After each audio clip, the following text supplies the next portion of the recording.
Aïe aïe aïe pour le Real Madrid. Real Madrid qui a perdu 3-2 contre Albacete. Albacete, une équipe de Liga 2, de deuxième division espagnole. Albacete sont 17e de deuxième division espagnole. Et ils ont battu le Real Madrid hier 3-2. Avant que la vidéo commence, n'oublie pas le petit like, le petit commentaire et abonne-toi. À l'image de la crise qui se passe en ce moment, match mauvais du Real Madrid. Et je vois déjà certains, non, mais on a fait tourner. Tiens, t'es mal à compo. Certes, il n'y a pas les Mbappé, Bellingham, je sais pas quoi, mais tu t'appelles le Real Madrid. Tu joues contre le 17e de deuxième division espagnole, de Liga 2. C'est franchement très grosse crise qui se passe en ce moment au Real Madrid. Et j'ai envie de dire, c'est une crise méritée. Ils n'ont pas voulu laisser un entraîneur gérer l'équipe. Et bien maintenant que les joueurs se gèrent tout seuls. Là, c'est qui le problème? Est-ce que c'est Xavi Alonso là qui a fait des mauvais choix? Il est plus là. Tu vas accuser qui maintenant? Tu vas accuser qui? Donc, on parle maintenant d'une potentielle saison blanche pour le Real Madrid. Pourquoi? Super Coupe d'Espagne, éliminé. Copa del Rey, éliminé. En championnat, à 4 points du Barça. Après, j'ai envie de vous dire, il reste un Classico.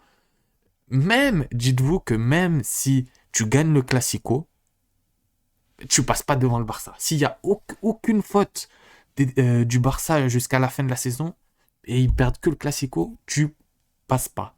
Donc c'est même pas, ça dépend même pas de toi. Même tu gagnes tous tes matchs, c'est possible que tu prends même pas la Liga. Arbeloa qui a déclaré après le match: nous sommes tous déçus, mais il va falloir se relever et se concentrer sur le match de samedi. Samedi, Real Madrid qui va jouer contre Levante.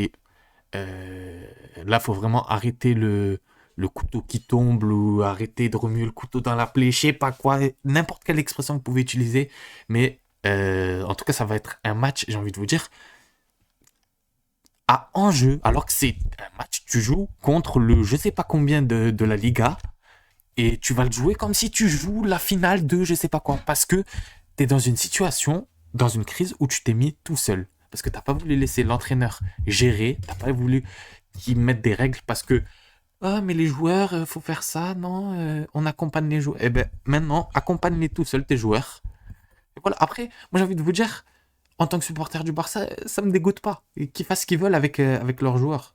Mais c'est une très mauvaise gestion, je trouve, de l'effectif du Real Madrid. Un effectif qui est pourtant fou. Je trouve l'effectif du Real Madrid, sur le papier, il y a des joueurs de classe mondiale à tous les niveaux.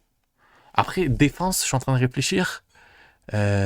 Si Militao quand même en défense c'est pas mal, mais il se blesse trop.